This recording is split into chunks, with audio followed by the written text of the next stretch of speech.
எல்லாருக்கும் வணக்கம். நம்ம அழகே அழகு சீரியலில் நம்ம அழகுமதி சுரேஷுக்கு குடும்ப பொறுப்புனா என்ன அப்படின்னு புரிய வைக்க போகிறாங்க. ஒரே நாளில் குடும்ப பொறுப்பை புரிய வைக்கிறது அவ்வளவு ஈஸியாக எப்படி தெரிஞ்சுக்கிறதுக்கு முன்னாடி இந்த வீடியோக்கு ஒரு லைக் போட்டுக்கோங்க. ஸோ பார்த்தீங்கன்னா கடனை கட்ட முடியாதனால நம்ம பாக்கியராஜ்கிட்ட இருந்து அவரோட வண்டியை ஃபினான்ஸியாக ஜப்தி பண்ணி எடுத்துகிட்டு போயிடுறாரு. ஐயோ, மலர் ஆசைப்பட்டு கேட்டது ஒன்று தான், அதையும் நிறைவேற்ற முடியாமல் இப்படி வண்டியை ஜப்தி பண்ணி கொண்டு போயிட்டாரே அப்படின்னு ரொம்ப வருத்தத்தோட நம்ம பாக்கியராஜ் வீட்டுக்குள்ளே வராரு. இவர் நடந்து வரதை பார்த்து என்னடா வண்டி எங்கே போச்சு அப்படின்னு ராகவன் கேட்க, அப்பா கடனை ஒழுங்காக கட்டாதனால வண்டியை எடுத்துகிட்டு போயிட்டாங்க, இனி பணத்தை கொடுத்தாதான் வண்டியை திரும்ப கொடுப்பாங்க அப்படின்னு சொல்ல, நீ எல்லாம் பொறுப்பான ஆம்பளையாடா, மாதம் எதுக்கு பணத்தை கட்டணும்னு உனக்கு தெரியாது? அதானே பொறுப்பான பையனாக இருந்தால் காலையில் பொண்டாட்டியை கூட்டிகிட்டு ஊர் சுற்றுறக்கு கிளம்புவியா? அப்பா அம்மா இங்கே வீட்டில் தனியாக பட்னியாக இருக்காங்களேன்னு நீ யோசிச்சு பார்த்துருக்கணும்ல. அந்த பொறுப்பெல்லாம் இருந்தால் இப்படி வண்டி போகுமா? சரி 1ஆம் தேதி வரைக்கும் ஆட்டோவில் போயிட்டு அதுக்கப்புறம் பணத்தை கட்டி வண்டியை எடுத்துகிட்டு வா அப்படின்னு ராகவன் சொல்கிறாரு. அப்பா வண்டி வேணும்ப்பா, அது வரைக்கும் நான் எப்படி ஆஃபீஸ்க்கு போகிறது அப்படின்னு நம்ம பாக்கியராஜ் புலம்ப, அதான் ஓ பொறுப்பு இல்லாததுக்கு இது ஒரு தண்டனையாக நினச்சிக்கோ, இதுக்கு மேலே என்ன செய்ய முடியும் அப்படின்னு ராகவனும் ராஜலட்சுமியும் அவங்க பாட்டுக்கு தூங்க போயிடுறாங்க. இன்னொரு பக்கம் வெளியே போகிறதுக்காக கிளம்பியிருந்த நம்ம மலர் பாக்கியராஜோட முகமும் வாடிருமே, நம்ம அவரை வாட விடக்கூடாது அப்படிங்கிறதுக்காக மலர் இன்றைக்கி போவாட்டினா என்னங்க, இன்னொரு நாள் போய்க்கலாம், இன்றைக்கே போகணுன்னு நான் கேட்கலையே, என்னை ஒரு ஆசையை நிறைவேற்றி வைங்கன்னு தானே சொன்னேன், பரவாயில்ல பாக்கியராஜ் அப்படின்னு பாக்கியராஜுக்கு நம்ம மலர் ஆறுதல் சொல்ல, மலர் உன்னோட இந்த ஒரு ஆசையை கூட நிறைவேற்ற முடியாமல் உன்னை எப்படி நான் சமாதானம் பண்ண போகிறேன் அப்படின்னு நினச்சி வந்த மலர், நீ என்ன சமாதானப்படுத்துறிய மலர் அப்படின்னு பாக்கியராஜ் நம்ம மலரோட தோளில் சாஞ்சால மலருக்கும் அழுக வருது. ஆனால் நம்ம அழுதா பாக்கியராஜும் கூட சேர்ந்து ரொம்ப அழுவாரோ அப்படின்னு நம்ம மலர், பரவாயில்ல பாக்கியராஜ் இன்னைக்கு இல்லைன்னா இன்னொரு நாள் அப்படின்னு அவங்க பாக்கியராஜ் தேத்திக்கிட்டு இருக்காங்க. இதையெல்லாம் நம்ம மதி கவனிச்சிடுறாங்க. இன்றைக்கி வெளியே கூட்டிகிட்டு போகிறோம், உனக்கு மறக்க முடியாத நாளாக இருக்கும் மலர் அப்படின்னு பாக்கியராஜ் மலர்கிட்ட சொன்னதை நம்ம மதி நினப்பு பார்க்குறாங்க. இன்றைக்கி சுரேஷுக்கு போனஸ் வந்துச்சு, அந்த பணத்தை கொடுத்து பாக்கியராஜோட வண்டியை மீட்டுட்டு வாடா அப்படின்னு ராகவனுக்கு சொல்கிறதுக்கு மனசு இல்லை. அந்த பணத்தை பூட்டி வச்சு அடுத்த மாதம் வரப்போகிற அவங்க மாப்பிள்ளை தங்கராஜோட பிறந்த நாளுக்கு பரிசு வாங்கணும்னு எடுத்து வச்சுக்கிட்டாங்க. இந்த மாதம் தான் பையன் நடந்து போகிறானே அப்படின்னு அந்த பணத்தை கொடுக்க மாட்டுறாங்களே, இந்த வீட்டில் என்னதான் நடக்குதா அப்படின்னு மதிக்கு கோவம் வருது.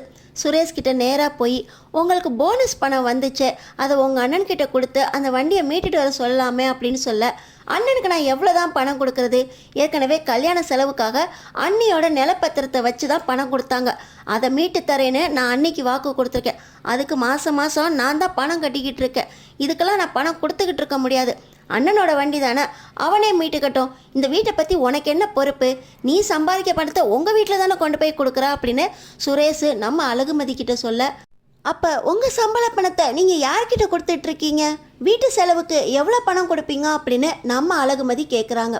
ஒரு ஆம்பளை கிட்ட அவனோட வருமானத்தை கேட்கக்கூடாது, ஒரு பொண்ணுக்கிட்ட அவளோட வயசை கேட்கக்கூடாது, இது தெரியாதா உனக்கு? ஏன் வருமானத்தை எவ்வளோன்னு கேட்டு நீ என்ன பண்ண போகிற?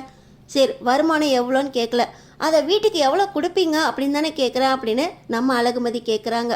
எனக்கு நிறைய செலவு இருக்குது, இந்த கணக்கெல்லாம் உன்கிட்ட சொல்லணும்னு எந்த அவசியமும் இல்லை அப்படின்னு நம்ம சுரேஷ் அவர் பாட்டு ட்ரெஸ்ஸை மாற்றிட்டு படுக்க போயிடுறாரு. அப்போது வீட்டு செலவுக்கு சுரேஷ் பணம் தர்றது இல்லையா? வீட்டில் எல்லா செலவையும் பாக்கியராஜ் மாமா தான் பார்த்துக்கிறாரா? இதுக்கு ஒரு வழி பண்ணணும் அப்படின்னு நம்ம அழகுமதி அடுத்த நாள் காலையிலே எந்திரிச்சிட்றாங்க. வீட்டில் இருக்க மளிகை சாமான் டப்பா எல்லாத்தையுமே ஒவ்வொன்றா பாதிக்கு மேலே காலி பண்ணி வச்சிடுறாங்க நம்ம அழகுமதி. காய்கறியும் ஒன்று கூட இல்லாமல் எல்லாத்தையும் ஒழிச்சு வச்சிடுறாங்க.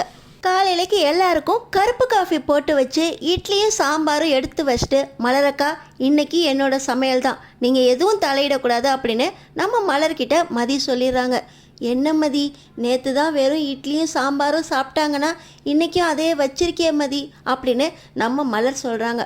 அதெல்லாம் ஒன்றும் இல்லைக்கா, இன்றைக்கி வீட்டில் என்ன நடக்குதுன்னு மட்டும் பாருங்கள், நீங்கள் அமைதியாக இருந்தால் மட்டும் போதும், வேறு ஏதாவது பண்ணீங்க வீட்டில் ஒரு நல்லது நடக்க போது, நீங்கள் எதுவும் பண்ணவே கூடாது, இல்லை நான் உங்ககிட்ட பேச மாட்டேன் அப்படின்னு நம்ம மலரை நம்ம மதி மிரட்டவும், மதி நேற்றே ஒரு சண்டை வராமல் தப்பிச்சிருச்சு மதி அப்படின்னு சொல்ல, நீங்கள் கூட தான் நேற்று உங்கள் பிறந்த நாளுக்கு வெளியே போகாமல் இருந்துட்டீங்க, இதை யாராவது கண்டுக்கிட்டாங்களா அப்படின்னு நம்ம மதி கேட்குறாங்க. இந்த வீட்டில் யாருமே அதை பற்றி யோசிச்சதே இல்லை மதி அப்படின்னு நம்ம மலர் சொல்ல, உங்களுக்கு ஒரு விஷ் கூட பண்ணலையேக்கா அப்படின்னு நம்ம மதி சொல்கிறாங்க. இப்போ காலையில் ஜீரக தண்ணி குடித்து கொஞ்சம் நேரத்திலே சாப்பாடு எடுத்து வை அப்படின்னு சொல்லி ராகவன், ராஜலக்ஷ்மி, சுரேஷ், ஸ்ருதி அப்படின்னு எல்லாருமே வந்து உட்காந்துருக்காங்க. நம்ம மலர் ஒரு பக்கமாக நிற்க நம்ம மதி இன்றைக்கும் எல்லாருக்கும் இட்லியையும் சாம்பாரையும் எடுத்துகிட்டு வந்து வைக்கிறாங்க. டேய், உன்ட்ட நான் நேற்றே சொன்னேன், நீ சமையக்கட்டு பக்கமே வராத, நாங்கள் சாப்பிடணும்னு நினைக்கிறியா இல்லை வீட்டில் சமையலே செய்யக்கூடாதுன்னு நினைக்கிறியா அப்படின்னு ராஜலக்ஷ்மி எழுந்து நின்று மதியிட்ட கேட்குறாங்க. ராகவனுக்கு ரொம்ப கோபம் வந்துடுது. என்னடி நினச்சிக்கிட்டு இருக்க இந்த வீட்டில்? நீ வைக்கிறதா சட்டமா? நீ நினச்சதை தான் எல்லோரும் சாப்பிடணுமா? சாப்பாடை கூட வீட்டில் ஒழுங்காக போட மாட்டிங்களா அப்படின்னு கேட்டுக்கிட்டு இருக்கும்போதே வீட்டில் கரண்ட்டு போயிடுது. இந்த நேரத்தில் தான் பாக்கியராஜ் வராரு. டேய் பாக்கியராஜ், உன் பொண்டாட்டி இன்னைக்கு சமையல் செய்ய மாட்டாளா? நேற்றும் பிறந்த நாள் அப்படின்னு 2 பேரும் ஊர் சுற்ற போயிட்டீங்க. இன்றைக்கும் அவள் சமையல் செய்யாமல் இன்னைக்கு இந்த மதியம் சமைக்க விட்டுருக்கா பாரு. இன்றைக்கும் அதே இட்லி சாம்பார் தான் வச்சுருக்கா. கரண்ட் ஏன் போச்சு காலையிலேயே அப்படின்னு ராகவன் கேட்க, இப்போ பார்த்தீங்கன்னா பாக்கியராஜ், அப்பா இந்த மாதம் நான் ஒன்றும் இபி பில் கட்டலப்பா, நேற்று இருந்த டென்ஷனில் அப்படியே வீட்டுக்கு வந்துட்டேன், இல்லை நேற்றே கட்டியிருப்பேன்ப்பா அப்படின்னு பாக்கியராஜ் சொல்கிறாரு. கரண்ட்டு பில் கட்டுறதோட உனக்கு அப்படி என்னடா பெரிய வேலை வந்துடுச்சு? நேற்று வண்டியை எடுத்துகிட்டு போயிட்டாங்கன்னா பணத்தை கட்டி வண்டியை வாங்குறதுக்கு துப்பு இல்லை, இன்னும் இபி பில்லை வேற கட்டாமல் வச்சுருக்கியா? சரி இந்த வீட்டில் சமையலை ஒழுங்காக மலரை பார்க்க சொல்லு, நான் இன்னும் 10 நிமிஷம் கழித்து வருவேன், வீட்டில் சாப்பாடு ஒழுங்காக ரெடியாக இருக்கணும் அப்படின்னு ராகவன் சொல்லிக்கிட்டு இருக்கும்போதே இப்போ நம்ம மதி, நில்லுங்க, வீட்டில் மளிகை சாமான் எதுவுமே இல்லை, மளிகை சாமான் வாங்குறதுக்கு காசு வேணும், கரண்ட்டு பில்லு கூட இங்கேருந்து 10 கிலோமீட்டர் தூரம் போய் தான் கட்டணுமா, பாக்கியராஜ் மாமா கிட்ட வண்டி இல்லைல்ல, நீங்கள் தான் யாராவது போய் கட்டிட்டு வரணும். அப்புறம் இன்னொன்று, தண்ணி பில்லு கட்டல, வீட்டு பில்லும் கட்டல, பால்காரர் கூட 1 மாதம் காசு பாக்கியாமே, அவருக்கும் காசு கொடுத்தா தான் பால் தருவேன்னு இன்றைக்கி சொல்லிட்டு போயிட்டாரு. நீங்கள் இனிமேல் அடிக்கடி பால் வேணும் காப்பி வேணும்னு கேட்கக்கூடாது, வேணால் கருப்பு காப்பி போட்டு குடிச்சிக்கலாம் அப்படின்னு நம்ம மதி சொல்கிறாங்க. நீ என்னடி நினச்சிக்கிட்டு இருக்க? வீட்டில் உன்னை தான் கிச்சன் பக்கமே போவாதன்னு சொல்லியிருக்கேன்ல. டேய் பாக்கியராஜ், வீட்டில் என்னடா நடக்குது? வீட்டில் பால் இல்லை, தண்ணி இல்லை, கரண்ட் இல்லை, சாப்பாடு இல்லை அப்படின்னு சொன்னால் வீட்டில் இந்த செலவெல்லாம் யார் பார்க்குறது? நீ தானே மூத்த பிள்ளை, இதை கூட உன்னால் பொறுப்பாக எடுத்து செய்ய முடியாதா? உன் வண்டிக்கு தான் காசு கட்டலன்னு பார்த்தா வீட்லேயும் எதுக்குமே காசு கட்டாமல் வந்திருக்க, எல்லாத்தையும் ஒரே நாளில் தான் கட்டி தொலைவியா? போய் கட்டி தொலைஞ்சிட்டு வாடா, இன்றைக்கி நீ லீவ் போட்டாலும் பரவாயில்ல அப்படின்னு சொல்லி ராகவன் கட்டுறாரு. அப்பா, கட்டுறதுக்கு காசு வேணும்லப்பா, நேற்று வீட்டுக்கு வந்ததில் சம்பளத்தை கூட வாங்காமல் வந்துட்டேன்ப்பா அப்படின்னு பாக்கியராஜ் சொல்ல, டேய் சுரேஷ், உன்ட்ட எவ்வளோடா காசு இருக்கா அப்படின்னு ராகவன் கேட்குறாரு. அப்பா, நான் தான் எப்போவுமே வீட்டு செலவுக்கு காசு கொடுக்குறதே இல்லையே, அந்த செலவை காசு சேர்த்து வச்சு ஒரு வண்டி வாங்குறதுக்கு புக் பண்ணியிருக்கேன், நேற்று தான்ப்பா அந்த காசெல்லாம் கொடுத்துட்டு வந்தேன், இன்னும் 1 வாரத்தில் எனக்கு புது வண்டி வந்துடும் அப்படின்னு சுரேஷ் சொல்கிறாரு. இப்போ நம்ம மதி, எல்லா செலவுக்கும் அவங்கவுங்களுக்கு செலவு பண்ணிக்கிறீங்க, அப்போ வீட்டுக்கு யார் தான் செலவு பண்ணுவா அப்படின்னு சுரேஷை பார்த்து நம்ம மதி கேட்க, நீ இதை பற்றி பேசாத, நீ உங்கள் அப்பா அம்மா வீட்டுக்கு உன் சம்பள பணத்தை கொடுத்துட்டீல, நேற்றே நம்ம இதை பற்றி பேசிட்டோம், ஏன் சம்பள பணத்தை கணக்கு கேட்குறக்கு இந்த வீட்டில் யாருக்கும் உரிமை இல்லை அப்படின்னு ராகவன் மூஞ்சில் அடித்த மாதிரி சுரேஷ் சொல்கிறாரு.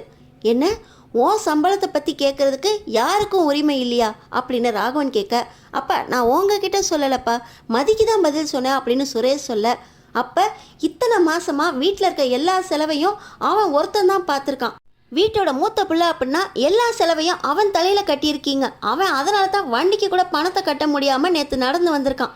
வீட்டில் சம்பாதிக்கிறவங்க அவங்கவுங்க சம்பள பணத்தை எண்ணி பேக்கெட் கூட பிரிக்காமல் வீட்டுக்கு கொண்டு வந்து தரணும், எல்லாத்தையும் ராஜலக்ஷ்மி உன் கையில் வாங்கி எண்ணிட்டு என் கைக்கு வரணும்.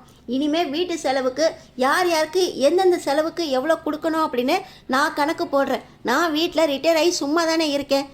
அழகுமதி, இதுக்கு தான் இவ்வளோ பெரிய ட்ராமா போட்டியா? பரவாயில்ல, ஒரு நேரம் சாப்பாடு லேட்டானாலும் வீட்டில் ஒரு நல்ல விஷயம் நடந்திருக்கு. யாருமே இனிமேல் பாக்கியராஜுக்கு தான் எல்லா செலவும் பார்க்கணுன்னு சொல்லக்கூடாது. பாக்கியராஜ், அதுக்காக மூத்த பையங்கிற முறையில் எந்த செலவுக்கும் கணக்கு கட்டாமல் இருந்திருக்கிற நீ. சுரேஷ், பாக்கியராஜ் 2 பேரோட சம்பள பணமும் இனிமே அடுத்த மாதத்துலேருந்து என் கைக்கு வரணும். இப்போ எந்தெந்த பில்லு கட்டணுமோ சொல்லுங்கள், சுரேஷ் நேற்று கொடுத்த காசுலேருந்து நான் பணத்தை தரேன். டே பாக்கியராஜ், உன் வண்டியை திருப்புறதுக்கும் காசு எவ்வளோ வேணும்னு சொல்லு, நான் தரேன் அப்படின்னு சொல்லி ராகவன் சொல்ல, இப்போ தான் இந்த வீட்டோட மூத்தவராக நீங்கள் பொறுப்பான வேலையை பார்த்துருக்கீங்க அப்படின்னு நம்ம அழகுமதி ரொம்ப சந்தோஷமாக பின்னாடி இருந்து கைத்தட்ட நம்ம மலருக்கும் ஒரே சந்தோஷம். மாமா இருங்க, மலரக்கா அவங்க கையால் கேசரி செஞ்சுருக்காங்க, சாப்பிட்டுட்டு அடுத்த வேலையை பாருங்க அப்படின்னு சொல்ல, அடுத்தடுத்து என்ன நடக்க போகுதுன்னு தெரிஞ்சுக்கிறதுக்கு நம்ம சேனலை சப்ஸ்கிரைப் பண்ணி தொடர்ந்து பாருங்கள்.